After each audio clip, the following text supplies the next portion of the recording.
देखिए, बहुत सारे मनुष्य होते हैं, उनमें तरह तरह की कमियां होती हैं। कोई मनुष्य ऐसे होता है जो बेचारे काणे होते हैं, तो उन्हें वो लोग चिढ़ाते हैं काणे काणा करके जिनकी आंखें स्वस्थ होती हैं।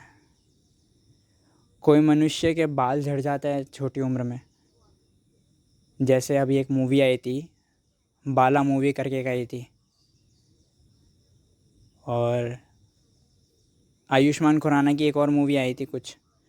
तो उस मूवी में यही दिखाया गया है कि उसकी बहुत छोटी उम्र में पूरे बाल झड़ जाते हैं, पूरा गंजा हो जाता है, और उसको सब चिढ़ाते हैं। और ऐसा हकीकत की ज़िंदगी में भी होता है।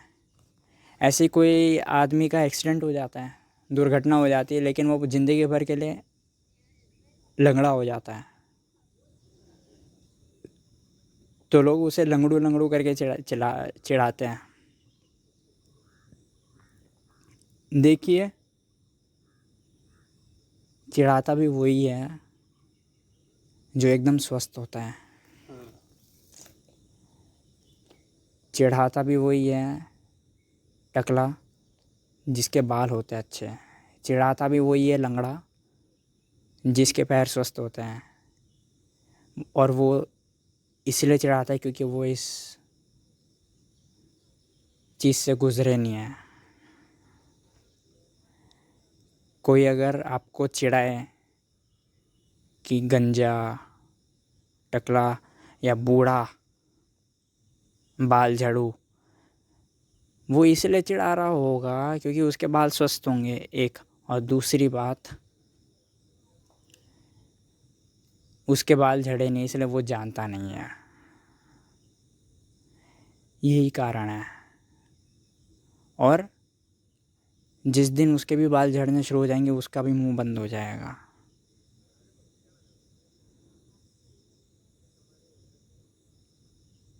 तो भाई, घबराओ नहीं। एक बार एक साधु था, अष्टावक्र। अष्टावक्र ऐसा इंसान था, उसका शरीर की जो बनावटी ढांचा था वो 8 अंगों से टेढ़ा था। उसके पैर एकदम ऐसे जैसे मैथ्स का greater than less than sign होता है ना, एकदम ऐसा, वैसे उसके टेढ़े पैर थे। कमर एकदम टेढ़ी थी, एकदम ऐसे ऐसे चलता था इधर उधर दाएं बाएं होकर।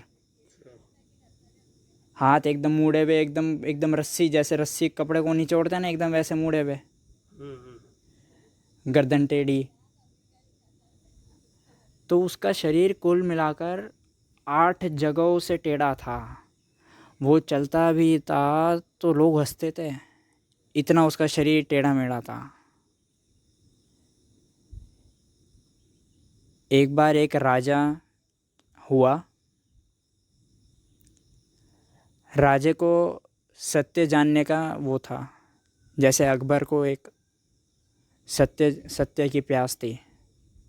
राजा अकबर हुआ, उसके अंदर भी सत्य को जानने की प्यास थी कि आखिर ट्रुथ क्या है, सत्य क्या है, सत्य क्या है, सच्चाई क्या है। तो एक राजा था, उसको भी सत्य जानने की प्यास थी। तो उसने मोहल्ले के सारे साधुओं को बुलाया। जाहिर सी बात है, जो प्रसिद्ध साधु होंगे उनको ही निमंत्रण देगा, वो राजा है। ऐसा ही होता है असल ज़िंदगी में, जो फेमस होता है उसी को ही बुलाया जाता है, बाकी सबको तो पूछता भी नहीं कोई। अष्टावक्र भी साधु था, लेकिन उसे निमंत्रण नहीं मिला क्योंकि उसका शरीर 8 अंगों से टेढ़ा था। लोग उसे हंसते थे देखकर। राजा के मन में भी आया कि एक बार अष्टावक्र को दे दूँ निमंत्रण, लेकिन राजा फिर सोचा मेरे दरबार में जैसे ही ये कदम रखेगा इसको देखकर पूरा दरबार हंस उठेगा। तो अष्टावक्र को निमंत्रण नहीं आया राजा का इनविटेशन, अष्टावक्र के पापा को आया इनविटेशन। सब लोग साधु जिनको भी निमंत्रण आया था वो सब गए दरबार में राजा को समझाने की सत्य क्या है, what is the truth, what is the wisdom, ईश्वर अल्लाह भगवान क्या है, ये समझाने गए। अष्टावक्र को एक अर्जेंट काम आ गया अपने पापा से, पिताजी से, जिनको बुलाया गया था राजा के द्वारा। तो वो भागते भागते दरबार में गए, इतना अर्जेंट काम था अष्टावक्र को। तो उसका शरीर एकदम टेढ़ा था भाई, 8 अंगों से। तो वो गया, जैसे ही वो दरबार में पहुंचा तो लोग देखकर उसे हंसे, इतना हंसे कि मतलब कोई सीमा ही नहीं, क्योंकि उसका शरीर ऐसा था और उस समय वो भाग रहा था, भागते वक्त तो और कैसा ही शरीर लगेगा उसका।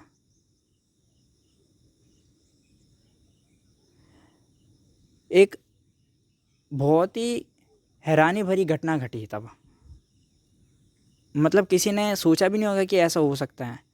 अष्टावक्र भी फूट फूट कर हंसने लगा, जिसका शरीर एकदम टेढ़ा मेढ़ा वो भी हंसने लगा लोगों को देखकर। तो राजा ने पूछा कि यहाँ बैठे जो लोग हैं वो तो हंस रहे हैं, उनकी हंसी का कारण तो मुझे पता है, तू है, लेकिन तू क्यों हंस रहा है? अष्टावक्र से पूछा राजा ने। तो अष्टावक्र ने बोला, मैं इसलिए हंस रहा हूँ क्योंकि इनकी आंखें मेरी शरीर तक ही सीमित है, इनकी आंखें अभी बहुत छोटी है, इनसे बड़ी आंखें तो एक छोटे बच्चे की होती है। और एक छोटा बच्चा कितनी बड़ी आंखों के साथ पैदा होता है, उसके सामने भले ही लंगड़ा आदमी आ जाए तब भी वो भोला ही रहेगा बच्चा। उस बच्चे के सामने कोई गंजा आदमी आ जाए, कोई बूढ़ा आदमी आ जाए, तब भी वो भोला ही रहेगा, क्योंकि बच्चे को पता भी क्या है, बच्चे तो होते नादान है, एकदम भोले हैं, जो दिखता है उसे स्वीकार कर लेते हैं, उसे देख लेते हैं बस। ये तो जैसे जैसे बच्चा उम्र में बड़ा होता है तो उसके अंदर विचार भरते हैं लोग, समाज, तब जाके वो चिढ़ाने लगता है। तो अष्टावक्र बोला, मैं इन लोगों के ऊपर दया खाकर हंसा, इन लोगों के ऊपर मुझे दया है, इनकी आंखें बहुत छोटी है, इन लोगों को वो नहीं दिखता जो मैं हकीकत में हूँ, इन लोगों को मेरा शरीर ही दिखता है, इन लोगों को वो नहीं दिखता जो मेरे भीतर विराजमान है, और मेरे भीतर जो विराजमान है उसके लिए बहुत बड़ी आंखें चाहिए।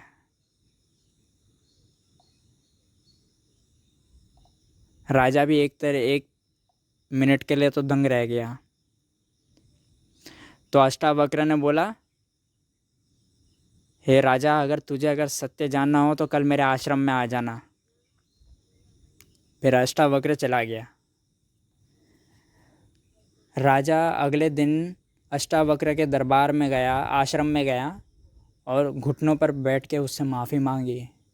महाराज, अष्टावक्र को बोला, गुरुजी मुझे माफ़ कर दीजिए, आपने कल जो बोला वो बहुत गहरी बात बोली आपने। आज के ज़माने में सब छोटी आंखों के साथ ही जी रहे हैं, तभी तो लोग केवल शरीर ही देखते हैं, जो शरीर के अंदर जो असली मनुष्य है उसको देखने से चूक जाते हैं। जो शरीर के अंदर जो असली टैलेंट है वो देखने से चूक जाते हैं। जो शरीर के अंदर एक इतनी अच्छी बुद्धि है उसे देखने से चूक जाते हैं। केवल कपड़ों के नाम पर जज करने लग जाते हैं लोग, केवल बालों के नाम पर जज करने लग जाते हैं लोग, केवल काला है कि गोरा है उसके ऊपर जज करने लग जाते हैं लोग, या एकदम पतला है, हड्डी है, और एकदम मोटा है तो उसके नाम पर भी जज करने लग जाते हैं लोग। बोलते हैं ये तो पतला है, ये कि इसके अंदर क्या दिमाग होगा, बोलते हैं ये तो खा खा के मोटा हो गया, इसका खाने में दिमाग लगता होगा, ये क्या दिमाग वाला इंसान होगा। लेकिन वो लोग ऐसा इसलिए बोलते हैं क्योंकि उन्होंने अंदर नहीं देखा है, उनकी आंखें बहुत छोटी हैं। तो अष्टावक्र, हम आपसे माफ़ी चाहते हैं, और आपसे हमें ये प्रेरणा मिली कि मनुष्य चाहे जैसा भी हो उसे तो कुदरत ने बनाया, मनुष्य के हाथ में थोड़ी है, तुम्हारे हाथ में थोड़ी है कि तुम्हारे चमड़ी का कलर काला हो या गोरा हो, ये तो तुम्हें प्रकृति ने दिया है। तुम्हारे ऊपर थोड़ी है कि तुम्हारे बाल झड़ रहे हो छोटी उम्र में या फिर तुम्हारे बाल स्वस्थ हो, ये तो प्रकृति ने दिया है। आज जो इंसान अहंकार कर रहा है अपने शरीर के ऊपर कि उसका शरीर गोरा है, उसके बाल इतने अच्छे हैं, सॉफ्ट हैं, कल को एक्सीडेंट हो जाए, उसको वो लंगड़ा हो जाए तो अहंकार पूरा टूट जाएगा, फिर क्या करेगा वो। तो अपना शरीर जैसा भी है ये कुदरत ने दिया, ये तो परमात्मा ने दिया है भाई, हमारे हाथ में थोड़ी है। हमारे हाथ में तो ये है कि हमारी जो छोटी आँखें हैं उसे बड़ा कीजिए, बड़ा करके लोगों के शरीर तक सीमित मत रखिए अपनी नज़रें, उनके भीतर पहचानिए, उनको देखिए, उनके भीतर का इंसान देखिए। और सच्चाई तो यही है, हर मनुष्य सुंदर है। प्रकृति जिसने आपको बनाया है वो आपसे नफ़रत करती है क्या? अगर नफ़रत करती है तो बनाती क्यों फिर? बनाने वाला जो है, चाहे आप किसी भी धर्म के हो, आपको ईश्वर ने बनाया है, समस्त लोगों को अल्लाह ने बनाया है या समस्त लोगों को भगवान ने बनाया है, क्या उसने बनाया ही इसलिए कि वो नफ़रत करता था आपसे, या फिर आपसे प्रेम करता था इसलिए बनाया है? और जब बनाया हो तो क्या कुरूप बनाएगा या सुंदर बनाएगा? और अगर कुरूप एक बार को मान लेता है, कुरूप भी बनाएगा तो हर मनुष्य को कुरूप बनाएगा, उसके लिए तो हर मनुष्य एक जैसे ही है। तो अगर आप ऐसे अपना जीवन जी रहे हैं और अभी तक आपने अपना जीवन ऐसे ही टेंशन में बिताया है कि यार मेरा शरीर ऐसा है, मैं लंगड़ा हूँ, मेरे बाल कम है, मैं काना हूँ, थोड़ा दिखता कम हूँ, अच्छा नहीं हूँ, तो ये टेंशन आप छोड़ दीजिए और अपनी आंखें बड़ी कीजिए और दूसरे लोगों को जो बोलते हैं बोलने दीजिए, अपनी आंखें बड़े करके अपने अंदर के मनुष्य को पहचानिए। आप भी दुख इसलिए मनाते हैं क्योंकि आपने अभी तक अपने अंदर के मनुष्य को पहचाना नहीं। आप अपने अपने अंदर के मनुष्य को पहचानेंगे तो आप अपने माँ बाप से भी पहले अपने आप को प्यार करेंगे, और जिस दिन आप अपने आप को प्यार करेंगे उस दिन चाहे आपको कोई कैसा भी बोले, आप जानते हैं आप कितने अच्छे हैं, आप जानते हैं, आप अपना टैलेंट जानते हैं, आप अपना दिमाग जानते हैं। आपसे बढ़िया और जानेगा भी कौन? आपका ही दिमाग है, सबसे बढ़िया आप ही जानेंगे, कोई दूसरा व्यक्ति जानेगा क्या, पहचानेगा क्या? सबकी आंखें तो इतनी छोटी है, सिर्फ बालों तक सीमित है, शरीर तक सीमित है, हाइट कैसी है, बॉडी कैसी है, वहाँ तक सीमित है बस। सब्सक्राइब करें अगर आपको ये चलचित्र मददगार साबित हुई हो तो।